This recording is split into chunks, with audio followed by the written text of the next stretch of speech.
Morning welcome to T news. ముందుగా headlines చూద్దాం. పెట్టుబడుల కోసం ఆర్భాటంగా అమెరికాకు రేవంత్ టీం, 10 రోజుల్లో ఊరు పేరు లేని కంపెనీలతో ఒప్పందాలు. అదానిపై ఢిల్లీలో పోరాటం, తెలంగాణలో రెడ్ కార్పెట్. రాష్ట్ర భవిష్యత్తును తాకట్టు పెడితే సహించబోమన్న కేటీఆర్. సమస్యల సుడిగుండంలో గురుకులాలు, కేటీఆర్ చురకలు. రాష్ట్ర సర్కార్లో కదలిక, వసతి గృహాల్లో తనిఖీలు. నిషేధిత జాబితా నుంచి భూమి తొలగింపుకు 8 లక్షల లంచం. ఏసీబీకి రెడ్ హ్యాండెడ్గా చిక్కిన రంగారెడ్డి జిల్లా జాయింట్ కలెక్టర్. రాష్ట్ర వ్యాప్తంగా ఇవాళ అన్ని ఆసుపత్రుల్లో ఓపీ సేవలు బంద్. కోల్కతాలో డాక్టర్ హత్యకు నిరసనగా జూడాల పిలుపు. పోగట్ అనర్హత వేటుపై తప్పని ఎదురుచూపులు. తీర్పు 16వ తేదీకి వాయిదా వేసిన ఆర్బిట్రేషన్ కోర్టు.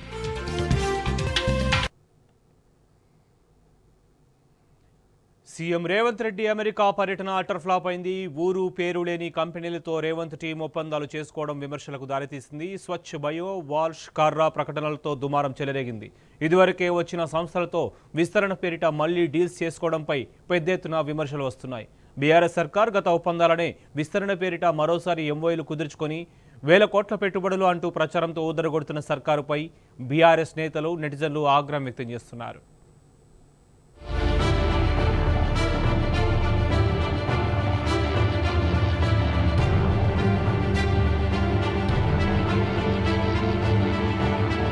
పెట్టుబడులే లక్ష్యంగా సీఎం హోదాలో తొలిసారిగా రేవంత్ రెడ్డి 10 రోజుల పాటు అమెరికా పర్యటనకు వెళ్లారు. ఈ నెల 3న ప్రారంభమైన ఈ పర్యటనలో 31,500 కోట్ల పెట్టుబడుల్ని సాధించినట్టు ముఖ్యమంత్రి కార్యాలయం వెల్లడించింది. 19 కంపెనీలు రాష్ట్ర ప్రభుత్వంతో కలిసి పనిచేసేందుకు అవగాహన ఒప్పందాలు చేసుకున్నట్టు వివరించింది. దీంతో రాష్ట్రంలో కొత్తగా 30,750 ఉద్యోగాలు లభించనున్నట్టు తెలిపింది. అయితే రేవంత్ అమెరికా పర్యటనలో భాగంగా ఎంఓయూ చేసుకున్న కంపెనీల్లో కొన్ని బోగస్ కంపెనీలు ఉన్నట్టు తెలుస్తున్నది. అంతేకాదు, రేవంత్ బృందం ఒప్పందం చేసుకున్న మరికొన్ని దిగ్గజ కంపెనీలు ఇప్పటికే తెలంగాణలో సేవలు ప్రారంభించాయని, బీఆర్ఎస్ హయాంలోనే ఆయా కంపెనీలతో ఒప్పందాలు జరిగాయని, ఇప్పుడు అవే కంపెనీలతో సేవల విస్తరణ పేరుతో కాంగ్రెస్ ప్రభుత్వం ఒప్పందాలు చేసుకుంటున్నదని బీఆర్ఎస్ నేతలు, నెటిజన్లు ఆధారాలతో సహా ఎత్తి చూపుతున్నారు.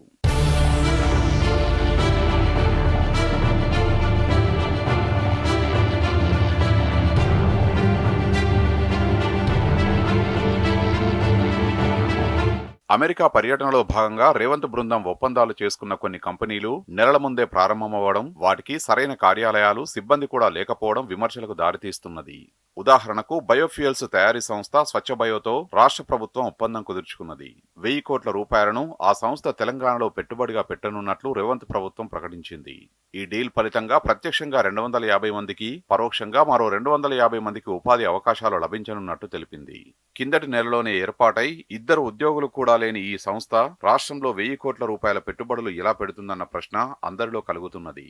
పైగా ఈ కంపెనీ సీఎం రేవంత్ సోదరుడు జగదీశ్వర్ రెడ్డికి చెందినది కావడం, ఆ విషయాన్ని ప్రభుత్వ వర్గాలు దాచడం వివాదాన్ని రేపింది.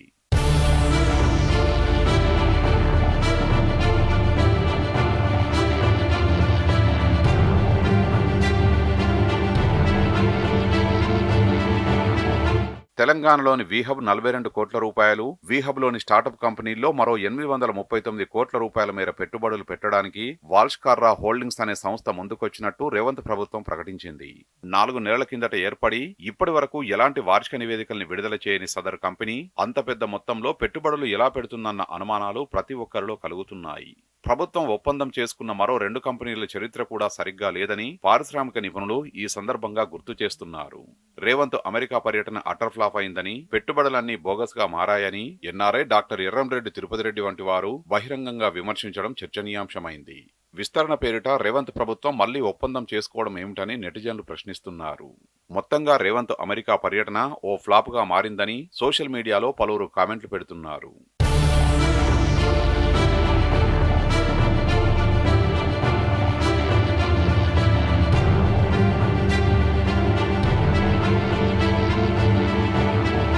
సీఎం అమెరికా పర్యటనలో భాగంగా Charles Schwab, RCCM, Amazon, Arm equity, Monarch Tractors, Corning వంటి దిగ్గజ కంపెనీలతోనూ ఎంఓయూలు కుదిరాయని సీఎం కార్యాలయం ఓ ప్రకటనలో పేర్కొన్నది.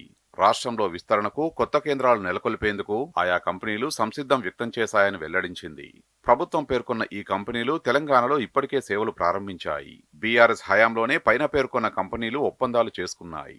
అందులో భాగంగా విస్తరణ పనులు, కొత్త క్యాంపస్లు ఏర్పాటు చేస్తామని అప్పుడే ప్రకటించాయి. కేసీఆర్ హయాంలో వచ్చిన కంపెనీలతో ఇప్పుడు రేవంత్ సర్కార్ విస్తరణ పేరిట మళ్లీ ఒప్పందాలు చేసుకోవడం, వాటిని పెట్టుబడుల్లో చూపించడంపై నిపుణులు ఆగ్రహం వ్యక్తం చేస్తున్నారు.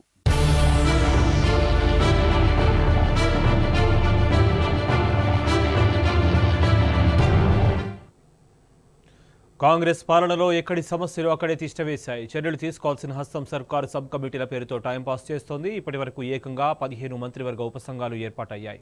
అయినా ఏ ఒక్క కమిటీ అధ్యయన నివేదిక ఇవ్వలేదు. ఏ సమస్య కూడా పరిష్కారం కాకపోవడం చర్చనీయాంశంగా మారింది.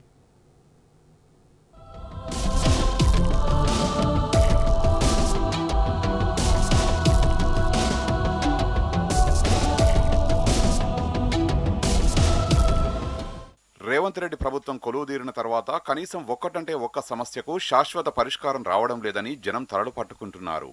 వైఫల్యాలను కప్పిపుచ్చడానికి గత పాలనని ఆడిపోసుకోవడం, కమిటీలంటూ కాలయాపన చేయడం మినహా జరుగుతుంది ఏమీ లేదు. గతంతో పోలిస్తే ఇంతకన్నా రేవంత్ సర్కారు చూపిన మార్పు అయితే దుర్బిని పెట్టి వెతికినా దొరకడం లేదు.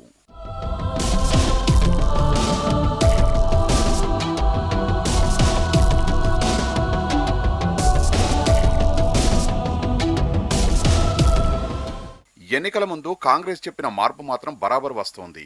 సందు దొరికినప్పుడల్లా కేసీఆర్ ప్రభుత్వంలో ఇది జరిగింది, అది జరిగింది అంటూ నిందల మోపడం ఆ మార్పులో ఒకటైతే, సమస్యల పరిష్కారం పేరిట ఏర్పాటవుతున్న సబ్ కమిటీలు రెండో మార్పు. ఓవైపు కాంగ్రెస్ సర్కారు ఆరోపణలు ఉత్త బూటకం అనే అభిప్రాయాలు వ్యక్తమవుతుంటే, మరోవైపు కమిటీలు వట్టి కాలయాపన ట్రిక్ అనే చర్చ ఉంది.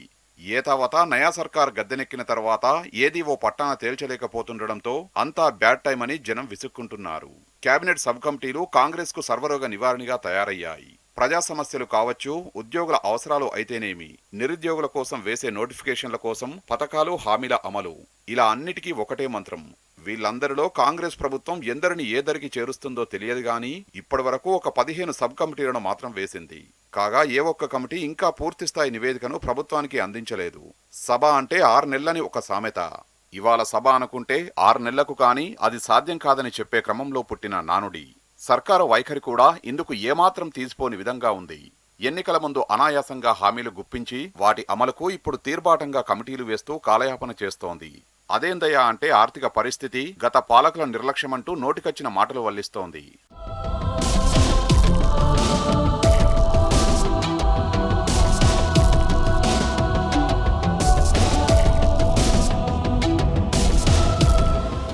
ప్రభుత్వం ఏర్పాటు చేసిన ఆ కమిటీల కథా కమామీషు ఒకసారి చూస్తే, ధరణిపై అధ్యయనం కోసం 5 సభ్యులతో ఒక కమిటీ వేశారు. కొద్ది రోజులకే 6 గ్యారంటీల అమలు, ప్రజాపాలన దరఖాస్తుల ఆమోదం కోసమని 3 మంత్రులతో ఓ కేబినెట్ సబ్ కమిటీ వేశారు. రాష్ట్ర అధికార చిహ్నం తెలంగాణ తల్లి విగ్రహ రూపకల్పన కోసం మరో మంత్రివర్గ ఉపసంఘం ఏర్పాటైంది. ఆ తర్వాత 317, 46 జీవోల వల్ల తలెత్తే సమస్యల పరిష్కారం కోసం మరో 3 మంత్రులతో ఇంకో సబ్ కమిటీని నియమించారు. ఈ కమిటీ ఇప్పటికీ 8 సార్లు సమావేశమైనా తేల్చింది మాత్రం 0. రైతు భరోసా విధి విధానాల కోసం ఇంకో కేబినెట్ సబ్ కమిటీ, అది పారదర్శకంగా అమలయ్యేందుకు మల్లా కమిటీ. ఒకే అంశంపై 2 వరుస కమిటీలు అన్నమాట. ఉప ముఖ్యమంత్రి బట్టి విక్రమార్క అధ్యక్షతన మంత్రులు తుమ్మల, శ్రీధర్ బాబు, పొంగులేటి సభ్యులుగా ఏర్పడిన రైతు భరోసా కమిటీ వాస్తవానికి జూలై 15వ తేదీలోగా నివేదిక అందించాల్సింది. కమిటీ ఇచ్చే ఆ రిపోర్టును శాసనసభ ముందుంచి మార్గదర్శకాలు రూపొందిస్తామని ప్రభుత్వం చెప్పిన విషయం తెలిసిందే. కానీ అదేదీ జరగలేదు. కాగా రైతు భరోసా ఎప్పుడెప్పుడా అని రైతులు ఆశగా ఎదురుచూస్తున్నారు. కొత్త రేషన్ కార్డు, కొత్త ఆరోగ్యశ్రీ కార్డు, విద్యా వ్యవస్థ బలోపేతం, జలవనరుల సంరక్షణ, ఉద్యోగుల సమస్యల పరిష్కారం, ఇలా ఏ రంగమైనా సరే ఒక మంత్రివర్గ ఉపసంఘం ఏర్పడాల్సిందే. పనుల్ని పక్కదారి పట్టించి పబ్బం గడపాల్సిందే.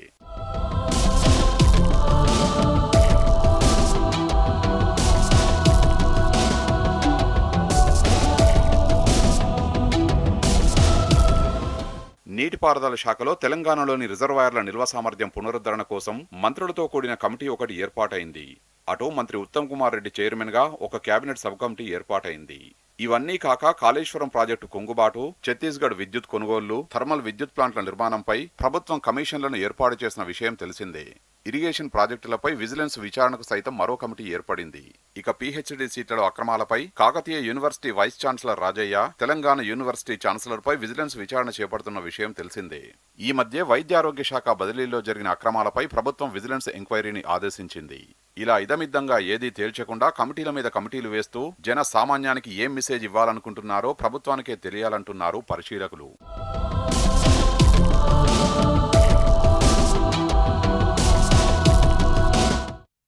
అదానీ సెబీ మధ్య సంబంధాలను హిండెన్బర్గ్ రిపోర్టు బట్టబయలు చేసిన నేపథ్యంలో కాంగ్రెస్ దేశవ్యాప్తంగా పోరుకు సిద్ధమైంది.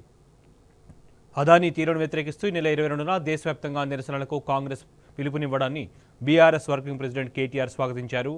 అదే సమయంలో హస్తం పార్టీ ద్వంద్వ విధానాలు కూడా ఆయన ఎండగట్టారు. ఒకవేళ అదానీ తీరు యావత్ భారతావనికి చెడు చేస్తే తెలంగాణకు ఎలా మేలు చేస్తుందన్నారు. అదానికి రెడ్ కార్పెట్ వేస్తూ సీఎం రేవంత్ తీసుకున్న నిర్ణయాన్ని వెనక్కు తీసుకోవాలంటూ రాహుల్ గాంధీ ఆదేశిస్తారా అని ప్రశ్నించారు. లేక రాజకీయ లబ్ధి కోసమే కాంగ్రెస్ ఇదంతా చేస్తోందా చెప్పాలని డిమాండ్ చేశారు. తెలంగాణ భవిష్యత్తు కోసం ఎంతటి పోరాటానికైనా బీఆర్ఎస్ సిద్ధమని, మరి ఈ విషయంలో చిత్తశుద్ధిని చాటుకునే దమ్ము కాంగ్రెస్కు ఉందా అని కేటీఆర్ సవాల్ విసిరారు. రంగారెడ్డి జిల్లాలో అవినీతి అధికారి ఏసీబీకి చిక్కాడు. జాయింట్ కలెక్టర్ భూపాల్ రెడ్డి 8 లక్షలు లంచం తీసుకుంటుండగా ఏసీబీ అధికారులు వలపన్ని పట్టుకున్నారు. రంగారెడ్డి జిల్లా గుర్రంగూడకు చెందిన జక్కిడి ముత్యంరెడ్డి అనే వ్యక్తి ధరణిలోని నిషేధిత భూముల నుంచి తన 14 గుంటలను తొలగించాలని అధికారులను ఆశ్రయించాడు. ఇందుకు సీనియర్ అసిస్టెంట్ మధుమోహన్ రెడ్డి 8 లక్షలు డిమాండ్ చేశాడు. దీంతో బాధితుడు ఏసీబీకి సమాచారం అందించాడు. ముత్యంరెడ్డి సీనియర్ అసిస్టెంట్కు డబ్బులు ఇస్తుండగా ఏసీబీ అధికారులు వలపన్ని రెడ్ హ్యాండెడ్గా పట్టుకున్నారు.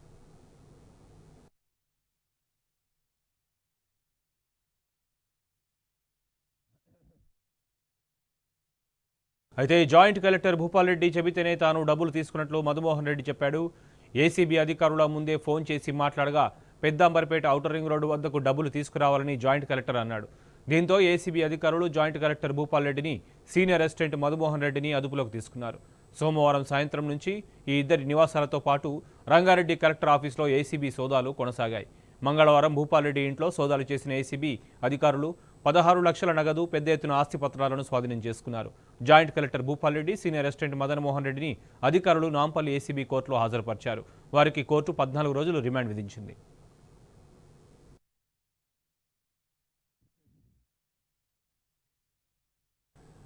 గురుకులాల్లో మృత్యుఘోషపై బీఆర్ఎస్ పోరాటం ప్రారంభించగానే ప్రభుత్వంలో కదలిక మొదలైంది. బీఆర్ఎస్ వర్కింగ్ ప్రెసిడెంట్ కేటీఆర్ సహా నేతలు ప్రభుత్వ లోపాలను ఎక్కడికక్కడ ఎత్తి చూపారు. పెదాపూర్లో మృతి చెందిన విద్యార్థి కుటుంబాన్ని పరామర్శించిన కేటీఆర్ సర్కారు స్పందన రాహిత్యంపై చురకలంటించారు. పసిమొగ్గలు రాలుతున్నా స్పందించరా అని ప్రశ్నించారు. చివరికి సర్కారు స్పందించక తప్పలేదు. రాష్ట్ర వ్యాప్తంగా గురుకులాల్లో ప్రభుత్వం తనిఖీలు చేపట్టింది.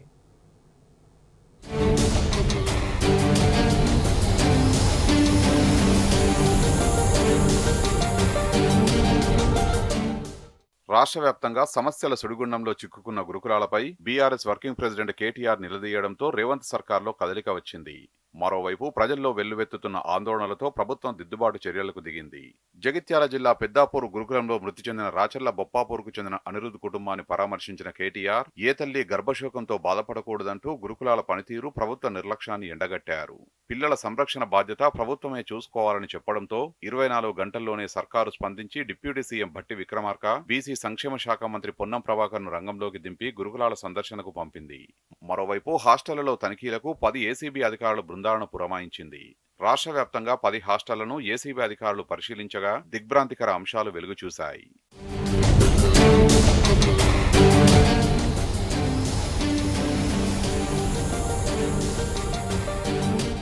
కేటీఆర్ సూచనతో రాష్ట్రంలోని అన్ని గురుకులాల్లో ఏసీబీ అధికారులతో పాటు food safety, legal metrology inspector, sanitary inspector, food quality, quantity check ఆడిటర్లతో ప్రభుత్వం 10 హాస్టళ్లలో తనిఖీలు చేపట్టింది.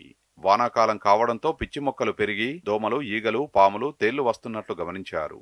మూత్రశాలలు, మరుగుదొడ్లు ఎందుకు శుభ్రం చేయలేదని స్కావెంజర్లను ప్రశ్నించారు. నాణ్యమైన భోజనం అందించాలని ఆదేశించారు. పాఠశాల రిజిస్టర్లు, స్టాక్ రిజిస్టర్లను పరిశీలించారు.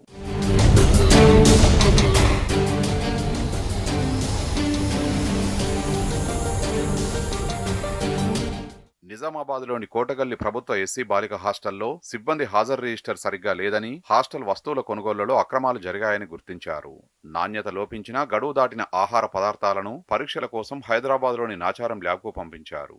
జనగామ ఎస్సీ బాలికల వసతి గృహంలో రికార్డుల ప్రకారం 110 మంది విద్యార్థులుండగా రాత్రి 73 మంది హాజరైనట్టు చూపించినా వాస్తవానికి 60 మందే ఉన్నట్టు అధికారుల పరిశీలనలో వెల్లడైంది. తనిఖీల్లో గుర్తించిన అంశాలపై ప్రభుత్వానికి నివేదిక అందిస్తామని ఏసీబీ అధికారులు వెల్లడించారు.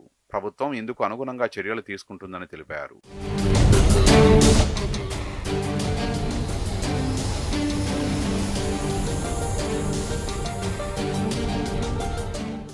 గురుకులాల్లో విద్యార్థుల మృత్యుఘోష వినిపిస్తున్నదని, 8 నెలల కాంగ్రెస్ ప్రభుత్వ పాలనలో 36 మంది విద్యార్థులు చనిపోయారని బీఆర్ఎస్ వర్కింగ్ ప్రెసిడెంట్ కేటీఆర్ తాజాగా మండిపడ్డారు. 500 మందికి పైగా ఫుడ్ పాయిజన్తో దవాఖానాల పాలు కావడాన్ని ఆయన సీరియస్ గా తీసుకున్నారు. గురుకులాలను పరిశీలించేందుకు బీఆర్ఎస్ ప్రవీణ్ కుమార్ నేతృత్వంలో కమిటీ వేస్తామని ప్రకటించారు. కమిటీ నివేదికను ప్రభుత్వానికి అందజేస్తామని చెప్పారు. కలెక్టర్లు, ఉన్నతాధికారులంతా గురుకులాలను దత్తత తీసుకుని క్షేత్రస్థాయిలో పరిశీలించాలని ప్రభుత్వానికి కేటీఆర్ సూచించారు.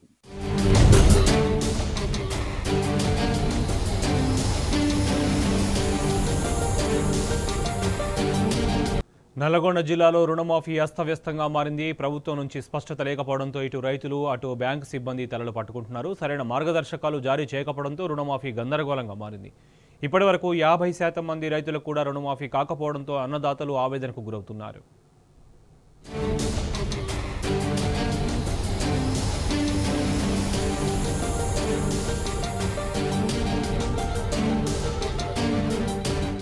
నల్లగొండ జిల్లాలో రుణమాఫీ ఇప్పుడు ఇదో పెద్ద ప్రహసనంగా మారింది. వైకుంఠపారిని తలపిస్తోంది. ఎవరికి రుణమాఫీ అయ్యిందో, ఎవరికి కాలేదో తెలియడం లేదు. రుణమాఫీ కాని వారికి ఎందుకు కాలేదో అంతుచిక్కడం లేదు. సమాధానం చెప్పలేక వ్యవసాయ శాఖ అధికారులు, బ్యాంకు సిబ్బంది తలలు పట్టుకుంటున్నారు. అన్నదాతలు, బ్యాంకులు, వ్యవసాయ శాఖ అధికారుల చుట్టూ చెప్పులరిగేలా తిరుగుతున్నా వారి సమస్యలకు పరిష్కారం మాత్రం దొరకడం లేదు. 2 లక్షల పైన ఉంటే కడతనే రుణమాఫీ వేస్తా అంటుండు. 2 లక్షల లోపు ఉంటే ఆ 2 లక్షల లోపు ఉన్న వాళ్ళకే వేస్తా అంటుండు. 2 పైన ఉంటే మరి ఎలక్షన్ అప్పుడు కూడా అప్పుడే 2 లక్షల వరకు లోపు ఉన్న వాళ్ళకి వేస్తా అంటే అయిపో ఇబ్బంది అవుతుంది. ఇప్పుడు పొలానికి పెట్టుబడి కానీ, వ్యవసాయానికి కానీ పెట్టుబడి లేక చాలా ఇబ్బంది అవుతుంది రైతులకు. కొన్ని డబ్బులు కూడా మనకు రుణమాఫీ కూడా కాలేదు. అంతే ఇస్తాము అయితే అంటారు కానీ కొన్ని కాలేదు. మరి కొందరికి అవుతున్నాయి, కొందరికి కాలేదు. మాకు లేట్ అయితే ఏమో అని మేము ఆశిస్తున్నాం. నల్గొండ జిల్లా కేంద్రంలోని వ్యవసాయాధికారి కార్యాలయం, బ్యాంకులు, సొసైటీ కార్యాలయాలు, డీసీసీబీ బ్యాంకులు రుణమాఫీ కాని అన్నదాతలతో కిటకిటలాడుతున్నాయి. ఎక్కడికి వెళ్లినా సరైన సమాధానం రావడం లేదని రైతులు వాపోతున్నారు. ప్రస్తుతం వ్యవసాయ శాఖలో బదిలీల ప్రక్రియ నడుస్తున్నది. అందరూ ఆఫీసర్లు అదే పనిలో బిజీగా ఉన్నారు.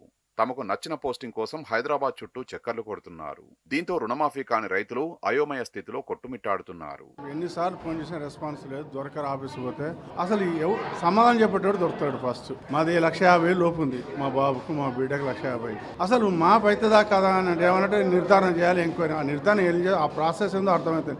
నిర్ధారణ అంటే ఎట్లా చేస్తారు? రేషన్ కార్డు లేదు, వాళ్ళు సపరేట్గానే ఉంటారు. నిర్ధారణ అంటే ఎవరు నిర్ధారణ చేయాలి, ఎట్లా చేయాలి, ఆ ప్రాసెస్ అనేది ఏం అర్థం కాదు. బ్యాంక్ కూడా సపరేట్ ఉంటేనే లోన్ ఇచ్చాయి. ఆల్రెడీ వాళ్ళు పెళ్లిలోనే వాళ్ళు సపరేటే ఉంటాయి. గవర్నమెంట్ ఈ విషయంలో క్లారిటీ ఇవ్వాలి. రుణమాఫీ కాని రైతుల వివరాల్ని తీసుకునేందుకు ప్రభుత్వం ఓ వెబ్సైట్ రూపొందించింది. వ్యవసాయ అధికారులకు ఓ లాగిన్తో కూడిన సాఫ్ట్వేర్ను తీసుకొచ్చింది. కానీ ఆ లాగిన్ చాలా చోట్ల ఓపెన్ కావడం లేదు. ఒకవేళ ఓపెన్ అయినా రుణమాఫీ కాని రైతుల డీటెయిల్స్ అందులో ఎంట్రీ చేస్తే చిత్ర విచిత్రమైన సమాధానాలు వస్తున్నాయి. అసలు ఆ లాగిన్ పై అధికారులకే స్పష్టం లేదు. మరోవైపు అన్ని అర్హతలు ఉండి కూడా తమకు రుణమాఫీ కాలేదని రైతులు వాపోతున్నారు.